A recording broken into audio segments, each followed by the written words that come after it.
माँ मंगला गौरी व्रत कथा। पौराणिक कथा के अनुसार एक समय की बात है, एक शहर में धर्मपाल नाम का एक व्यापारी रहता था। उसकी पत्नी काफी खूबसूरत थी और उसके पास काफी संपत्ति थी, लेकिन उनके कोई संतान नहीं होने के कारण वे काफी दुखी रहा करते थे। ईश्वर की कृपा से उनको एक पुत्र की प्राप्ति हुई, लेकिन वह अल्पायु था। उसे यह श्राप मिला था कि 16 वर्ष की उम्र में सांप के काटने से उसकी मौत हो जाएगी। संयोग से उसकी शादी 16 वर्ष से पहले ही एक युवती से हुई, जिसकी माता मंगला गौरी व्रत किया करती थी। परिणाम स्वरूप उसने अपनी पुत्री के लिए एक ऐसे सुखी जीवन का आशीर्वाद प्राप्त किया था जिसके कारण वह कभी विधवा नहीं हो सकती थी।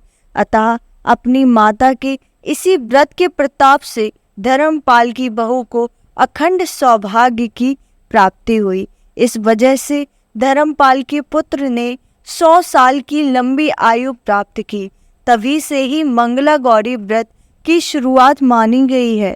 इस कारण से सभी नवविवाहित महिलाएं इस पूजा को करती हैं तथा गौरी व्रत का पालन करती हैं और अपने लिए एक लंबी, सुखी तथा स्थायी वैवाहिक जीवन की कामना करती है। जो महिला उपवास का पालन नहीं कर सकती, वे भी कम से कम पूजा तो करती ही है। इस कथा को सुनने के बाद विवाहित महिला अपनी सास तथा ननद को 16 लड्डू देती है। इसके बाद वे यही प्रसाद ब्राह्मण को भी देती है। इस विधि को पूरा करने के बाद व्रती 16 बाती वाले दिए से देवी की आरती करती है।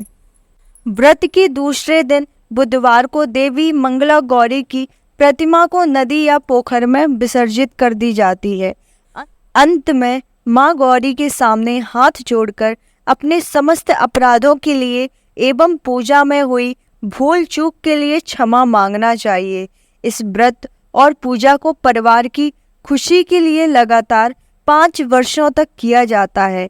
अतः शास्त्रों के अनुसार यह मंगला गौरी व्रत नियमों के अनुसार करने से प्रत्येक मनुष्य के वैवाहिक सुख में बढ़ोतरी होकर पुत्र पौत्रादि भी अपना जीवन सुखपूर्वक गुजारते हैं। ऐसी इस व्रत की महिमा है। जय मां मंगला गौरी।